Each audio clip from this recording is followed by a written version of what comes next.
साथियों, जय हिंद, जय भारत, वंदे मातरम। में आपका साथी वेटरन ओम प्रकाश जैसलमेर से। आज मेरा कोई खास मुद्दा नहीं है, लेकिन ज़रूर मैं जब ये वीडियो देखता हूँ तो उठ खड़ा होता हूँ कि यार ये क्या हो रहा है। अभी हमारे महंगाई के आंकड़े 2 महीने के बाकी पड़े हुए हैं और लोग डिक्लेयर कर रहे हैं इतना परसेंट है, इतना परसेंट है और हमारा फिटमेंट फैक्टर इतना हो जाएगा, वो हो जाएगा। दोस्तों, ऐसा कुछ है ही नहीं, कुछ भी नहीं है ऐसा। क्या करोगे? क्योंकि जो हमारी एक्चुअल में जो इंडेक्स के आंकड़े आते हैं, जो प्राइस इंडेक्स के, उन आंकड़ों में और खुदराई महंगाई में बहुत अंतर होता है। 1.5 गुना ज़्यादा। यानी कि अगर 4% अगर हमारी जो AICP का आंकड़ा होता है, कंज्यूमर प्राइस इंडेक्स का, तो खुदरा महंगाई दर समझ लो कि उससे 1.5 गुना ज़्यादा होगी। 1.5 गुना ज़्यादा, मतलब डबल के बाद में आधा और ले लो, मतलब 2.5 गुना, सॉरी। तो वो रसोई के ऊपर होता कि भाई एक्चुअल में फ़र्क तो ये पड़ रहा है, लेकिन हमारे को वहाँ से जो बता दिया वही चीज़ हमारे को मिलनी है, क्योंकि इन्होंने कुछ देना तो है नहीं। दूसरा, फिटमेंट फैक्टर हो चाहे पे कमीशन हो, 15 जून लास्ट डेट थी। जो कुछ देना था वो हमने दे दिया। अब आगे क्या होगा क्या नहीं होगा वो मालिक जाने और ये जाने। अब जो खिचड़ी पक रही है, पुलाव पक रहा है या आपके साथ पकवान पक रहे हैं, वो इस कमेटी जो आपका ये 8वां पे कमीशन है, ये और सरकार के बीच में पकनी है, और जो पकेगी वो आपके थाली में आ जाएगी। और ज़्यादा उम्मीद मैं तो करता नहीं हूँ, अगर आप करते हैं तो अच्छी बात है। अब मैं आता हूँ तीसरे पक्ष में कि आज पूर्व सैनिक अपने आंदोलन के लिए 1.5 साल बैठे थे वहाँ पे जंतर मंतर पे, और वही जंतर मंतर देश के भविष्य से आज भरा पड़ा है। उनके साथ भी वही हो रहा है जो आपके साथ हुआ था, कि जैसे ना आपका संज्ञान लिया ना उनका आज कोई ले रहा है। आज ये देश युवा है तो क्यों है? कारण कि हमारे बच्चों की वजह से, कि हमारे बच्चे हैं जो युवा है, उनकी स्ट्रेंथ है, उनकी संख्या है, ताकत है, तो देश युवा है। लेकिन आज उनके साथ में जंतर मंतर पे क्या हो रहा है वो भी आप लोगों को सुनना चाहिए, कि उनको भी दहशतगर्द आतंकवादी। फिर मैंने व्हाट्सएप के अंदर कई लोगों को छाती ठोक ठोक के बोलते हुए सुना कि हम सैनिक थे, हम सैनिक थे। अभी धर्म, सनातन हिंदू, ये सब कुछ हमारे लिए पहले प्रायोरिटी भी रखता है।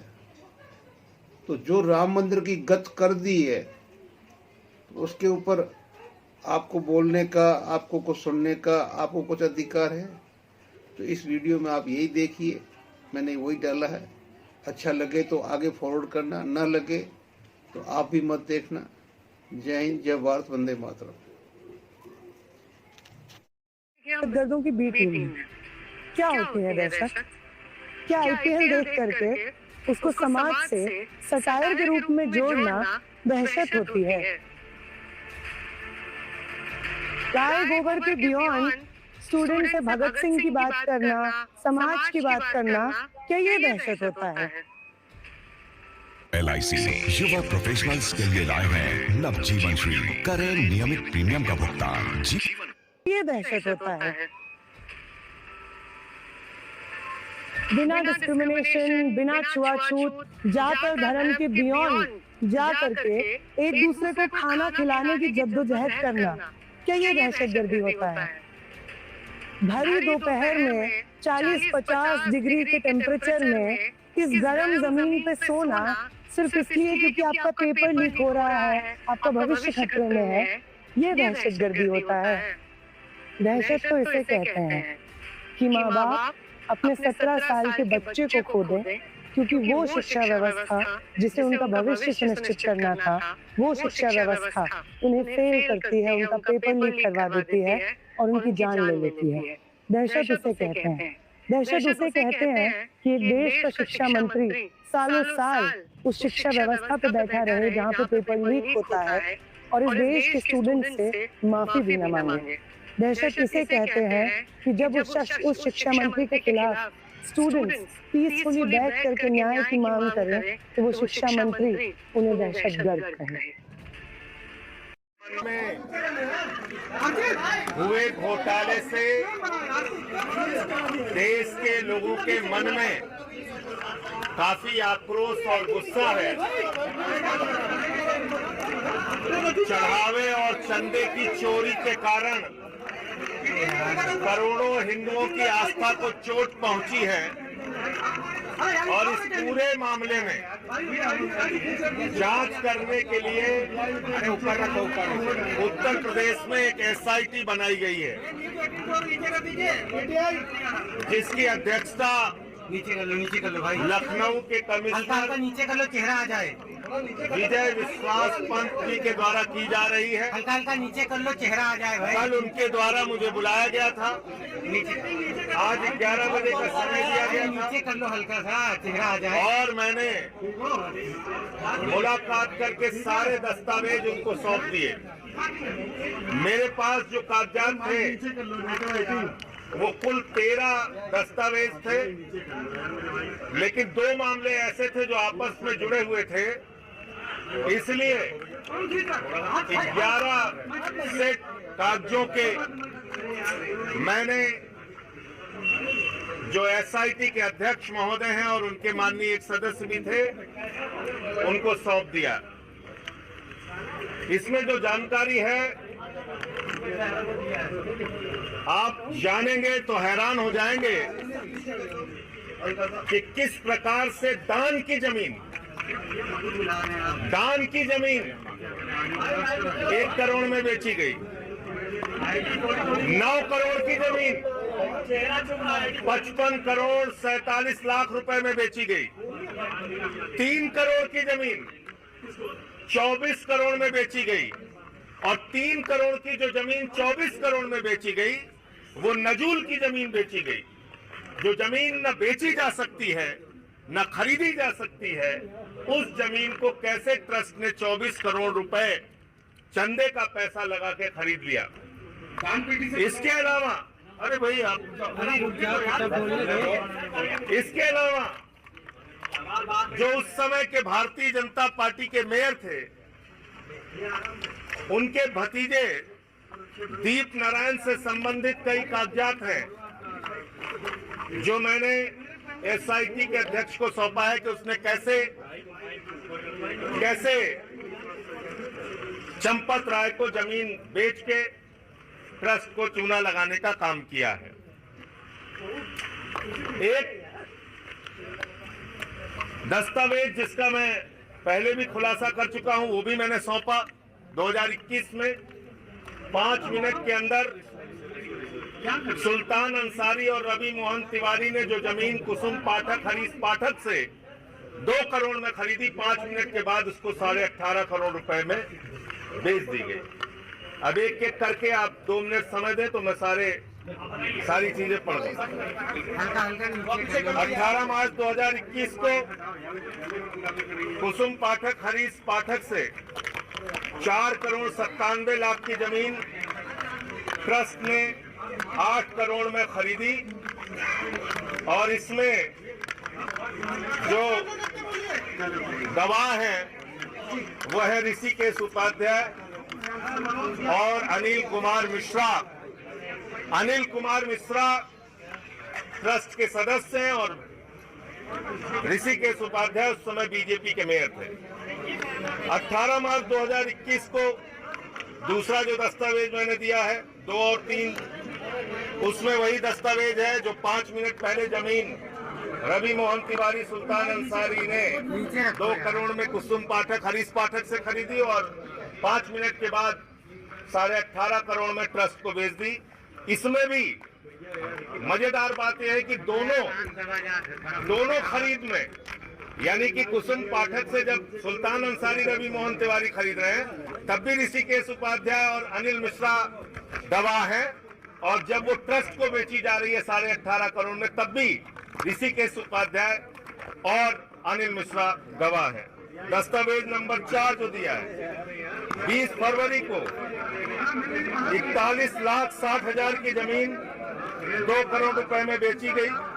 दस्तावेज 5 और 5 21 फरवरी को ऋषिकेश उपाध्याय का जो भतीजा है, जो उस समय बीजेपी का मेयर था, उसने देवेंद्र प्रसाद आचार्य से 20 लाख रुपए में एक जमीन खरीदी। 20 लाख रुपए में जमीन खरीदी और 7 महीने के बाद वही जमीन, जो जमीन 20 लाख में खरीदी, 7 महीने के बाद 2.5 करोड़ रुपए में बीजेपी के उस समय के मेयर के भतीजे ने ट्रस्ट के महासचिव चंपत राय को बेच दी। दस्तावेज नंबर 6 और 6A है।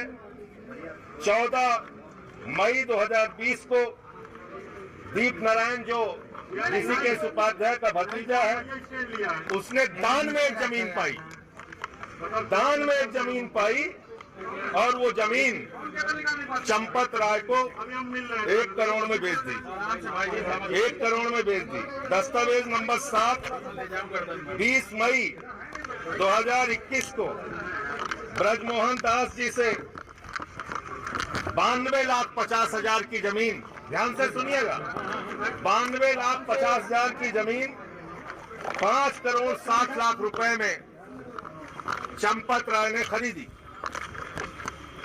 दस्तावेज नंबर 8 51,80,000 की जमीन कितने में बेची गई, इसका कोई अता पता नहीं, खरीदा चंपत राय ने। दस्तावेज नंबर 9 गाटा संख्या 153 और 82 45,24,000 की जमीन कितने में बेची गई, ये जांच का विषय है, वो गायब है। दस्तावेज नंबर 10 2 अप्रैल 2024 को डाटा संख्या 247 2 करोड़ 92 लाख की जमीन चंपत राय को, ट्रस्ट को 24 करोड़ में बेची गई। और आप जान के हैरान होंगे, वो कहाँ गया ओरिजिनल? मैं ओरिजिनल कागज लेके आया हूँ, इनके लिए बचने का कोई रास्ता ही नहीं है। ये उसका ओरिजिनल कागज है, इसका पीडीएफ भी भेज दूंगा। ये एसडीएम अयोध्या लिखकर दे रहे हैं कि ये जमीन नजूल की जमीन है। नजूल की जमीन कैसे 24 करोड़ में खरीदी गई चंपत राय के द्वारा? ये तो सीधे ट्रस्ट के पैसे में चंदा चोरी है, डकैती है।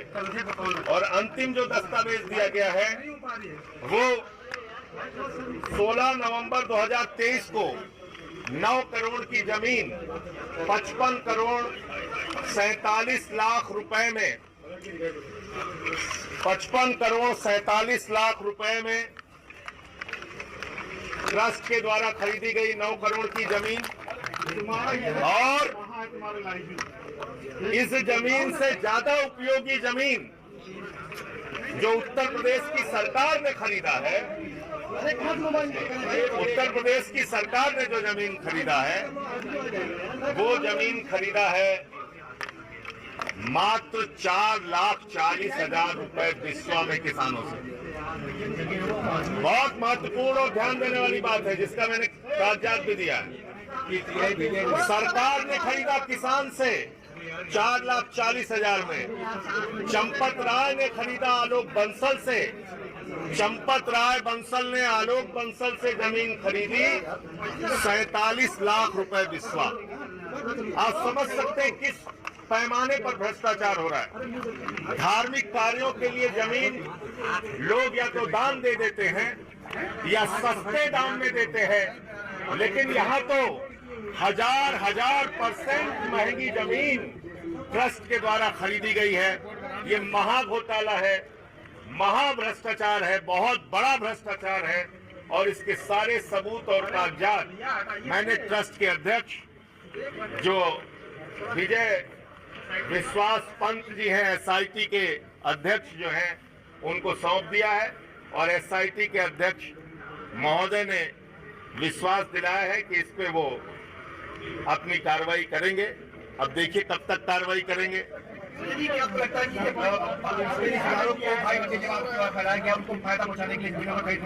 अब मैंने सारे कागजात आपके सामने बता दिए और ये सारे कागजात मैं चाहता हूं देश की जनता के सामने आप लोग रखिए, इसकी सारी डिटेल्स रखिए और एक बार ये भी रखिए और जरा जाकर देख के आइए, अपना कैमरा लेके जाइए। प्रभु श्री राम का मंदिर और उनका तीर्थ क्षेत्र कहां पर है और ये जमीनें कहां खरीदी गई हैं, होटल के पास खरीदी गई हैं या किसी और जगह पे खरीदी गई हैं। थोड़ा 2-3-4 किलोमीटर आप लोग भी कैमरा लेके टहल लीजिए, आपको पता चल जाएगा संजय जी ये जमीनें क्यों खरीदी गई हैं, संजय जी किस लिए खरीदी गई हैं।